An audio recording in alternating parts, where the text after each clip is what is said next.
প্রতিবার আমি যখন কাউকে বিয়ের পিঁড়িতে বসতে দেখি, কি হাসি খুশি প্রাণবন্ত মেয়ে, যে হয়তো কখনো অভাব দেখেনি, কখনো কর্কশ ভাষায় কারো ধমক শোনেনি। অথবা হতে পারে নিজের বাড়িতে অনাদরে বড় হওয়া একটা মেয়ে একটা অচেনা ছেলের কথায় পুরো পৃথিবীর সুখকে পায়ে ছুড়ে দিয়ে চলে এসেছে একটু ভালোবাসার জন্য, একটা ভালোবাসার জন্য।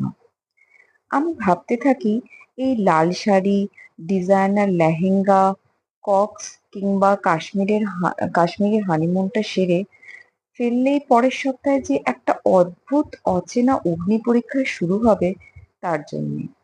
সেই পরীক্ষায় টিকে থাকার যুদ্ধে লড়তে থাকা এই হাসি খুশি বাচ্চা মেয়েটাকে 5 বছর পর কেমন দেখবো? আদৌ দেখবো, নাকি দেখাও পাওয়া যাবে না আর কখনো?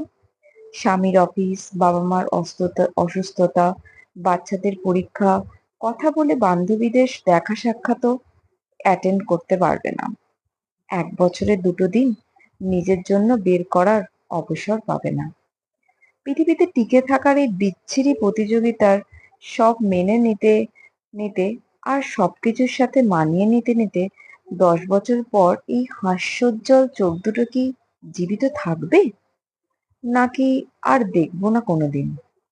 বিয়ের পর যেই মেয়েটা বাবার বাড়ি থেকে বিদায় নিয়ে যায়, সে কি আর কোনোদিন ফিরে আসে? প্রতিনিয়ত নিজেকে ভেঙে সেই ধ্বংসস্তূপের ওপর আবার উঠে দাঁড়াতে হয়। প্রতিবার বাবার বাড়িতে এলেই সবাই অবাক হয়ে যায়, আমাদের এইটুকু মেয়েটা আজ কত কিছু সামলাচ্ছে। এইটুকু মেয়েটাকে কি আর কখনো খুঁজে পাওয়া যায়? প্রতি রাতে সেই এইটুকুন মেয়েটা নিজেই নিজের মনটা পড়ে ভেঙে পড়ে, কেউ কি জানে, জানতে চায়? আমি খুব খুব খুব ভাবি ওদের কথা। প্রতিবার আমার মনে হয়, এইটুকু মেয়ে কিরাকে শেষবার জড়িয়ে ধরি। পরের বার আর পাবো না ওকে। পরের বারও আসবে অমুকের বউ হয়ে, তমুকের ছেলের বউ, কিংবা অমুকের মা হয়ে। ওর নাম হবে তখন বৌমা আর বউ। খুব ইচ্ছে করে এইটুকুন মেয়েটার মিষ্টি নামটা ধরে বারবার ডাকি। বিয়ে এমনই একটা পরীক্ষা, সংসার মানেই আগুন পানির সাথে খেলা। কেউ বলে না, কোনো প্রবেশনাল পিরিয়ড নেই, কোনো ডিসক্লেমার নেই, নেই কোনো ট্রেনিং। হুট করে ঘুম থেকে উঠে মনে হয় জীবন আর জীবনাদর্শন দুটোই বোধহয় বদলে গেছে।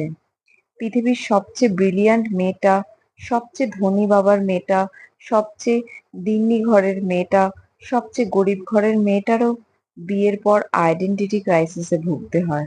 মাথার উপর আকাশ ভেঙে পড়ে, পায়ের নিচ থেকে মাটি সরে যায়।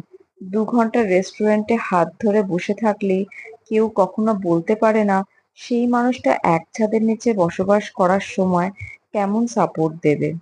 আদৌ দেবে কিনা তা কেউ নিশ্চিত করে বলতে পারে না। ভালো প্রেমিক মানেই ভালো স্বামী হবে, ভালো প্রেমিকা মানেই ভালো বউ হবে, তার কোনো গ্যারান্টি কেউ দিতে পারে না। এ যেন সাক্ষাৎ জুয়া খেলা। যে জিতলো সে ভাগ্যের জোরে জিতলো, আর যে হারলো সে কিন্তু আবার নিজের দোষেই হারলো।